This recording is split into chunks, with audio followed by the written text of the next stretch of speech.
Hello everyone, my name is David Oni and welcome to my YouTube channel, David Oni Wiz.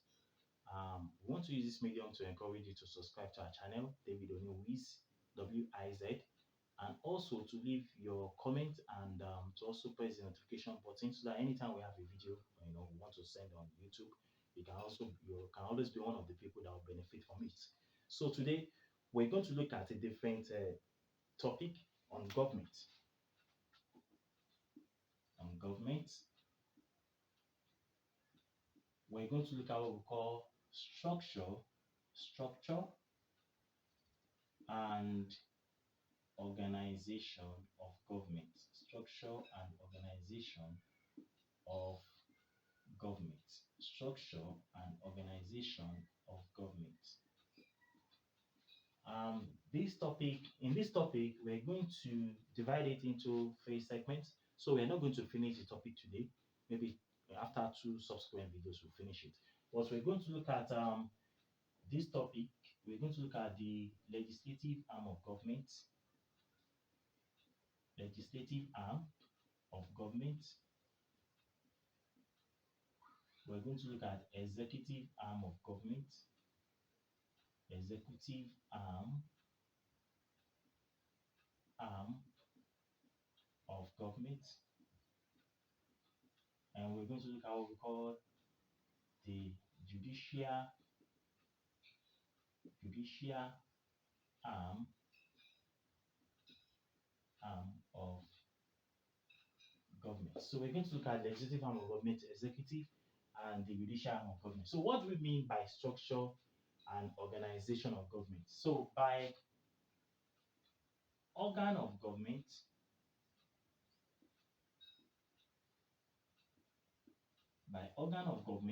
we mean the structural division of governmental powers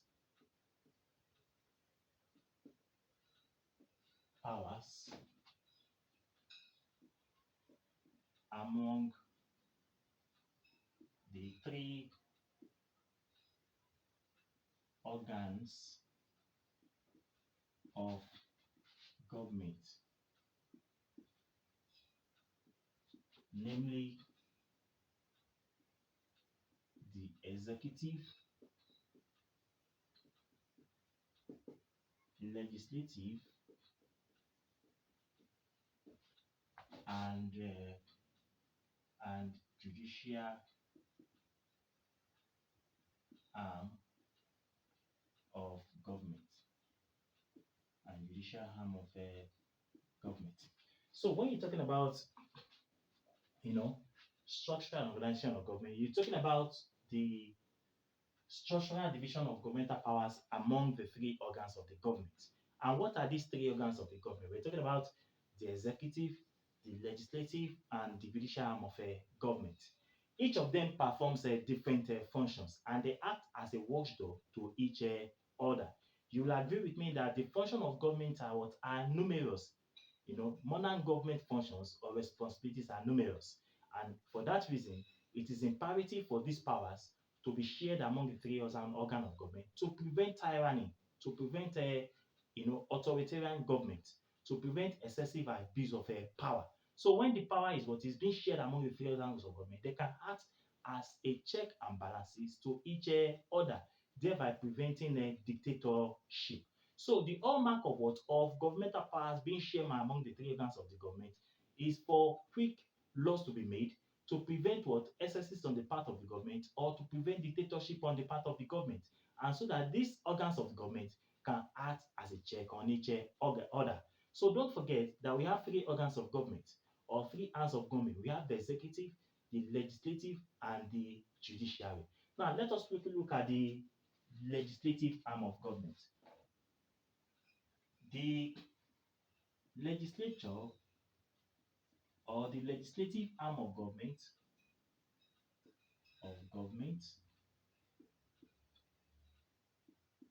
is responsible for rule making, or law making. It is responsible for rulemaking or law making. So the legislative arm of government is the body that is responsible for law making in the society. So the legislative arm of government is the body that's responsible for law making. Now, what are the functions of the legislature? Functions of the legislatures. Functions of the legislature. Number one, representative of the people. Representative of the people. Number two, lawmaking. Number two, lawmaking. Number three, amendments of the constitution.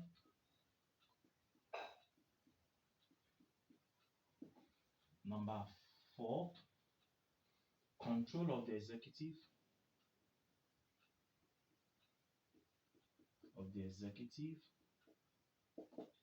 Number five, control of public expenditure. Control of public expenditure. Another one, removal of the president.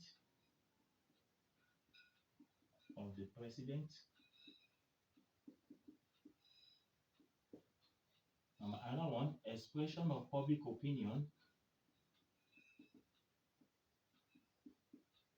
Public opinion.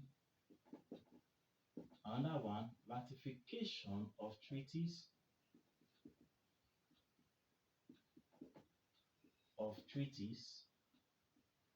Ratification of treaties. Training of future leaders.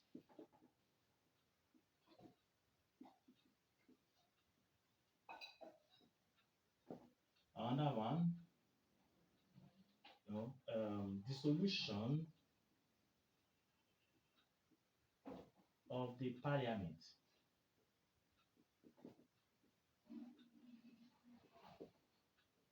Removal of judges.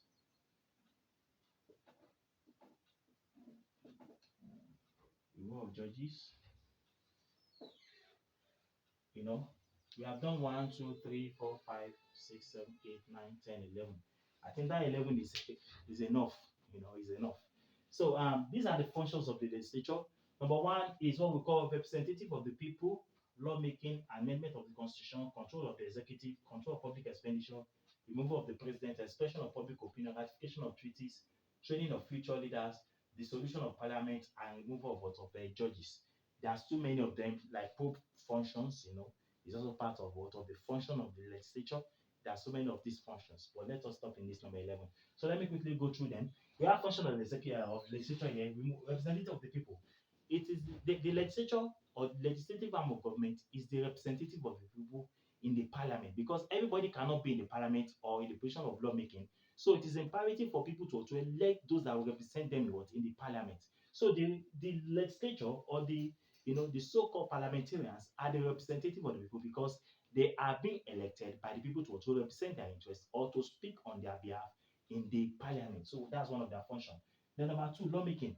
The primary function of the legislature is to make law in the society, and these laws that are made by the legislatures are not retrospective law.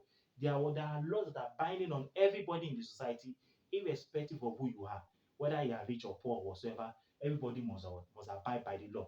Then amendment of the constitution. When the law becomes so retrospective, or the law cannot meet the ever-changing nature of the society, then it is imperative for the legislative arm of government to amend such a constitution.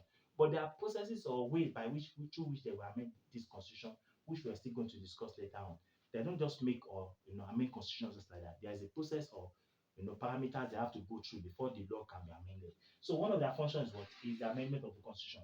Then the control of the executive. The legislature serves as a watchdog. They serve as a check and balances on the excesses of the executive arm of government and also the judicial arm of government. So one of their functions is what is checks and balances. Then control of public expenditure. Before budget are passed into law, it must go through the legislative arm of government. So they are the one that will sanction that approve it before it can become a public expenditure. The other one is what the removal of the president, the remover of the president. If the president does not abide by the rules and regulations by which he swear to abide by, then the president can be impeached from office. The process of removing the president from the office is called impeachment. It is called impeachment. Under parliamentary system of government, it is not called impeachment. It is called vote of no confidence. The other one, the expression of public opinion. The legislature, they represent their people, so they speak on behalf of their people, and they have what we call, parliamentary immunity, so that whatever they say on the floor of the parliament cannot be held against them, because of the immunity that they have. So they tend to express the wishes and aspirations of the people on the floor of the parliament. The ratification of treaties. The legislature is the one that will approve treaties that are entered into by the president of the country. So that function is performed by the legislature. So ratification of treaties. Then training of future leaders through their parliamentarian session and the rest of them.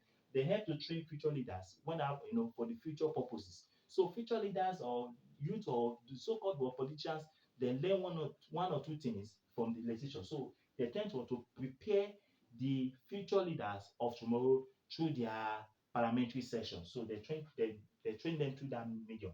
Then the solution of the parliament. When the parliament has expired, it is imperative for the legislative arm of government to dissolve the parliament, or when it is deemed fit. You understand? So when it is deemed fit, then the removal of the judges. Then the law also empowers the legislature to remove the judges when they are not performing, according to the oath of office which they have swear into. So whenever they violate the law, or they do something that is contrary to the law of the land, the legislature can move a motion for their removal, so they can remove judges. So these are the functions of the legislative arm of government. So let us quickly look at what we call types of legislature. Because of our time, let us quickly look at what we call types of legislature. Types of legislature. We have two types of legislature. Types of legislature. Types of legislature. So we have what we call unicameral legislature. Unicameral legislature.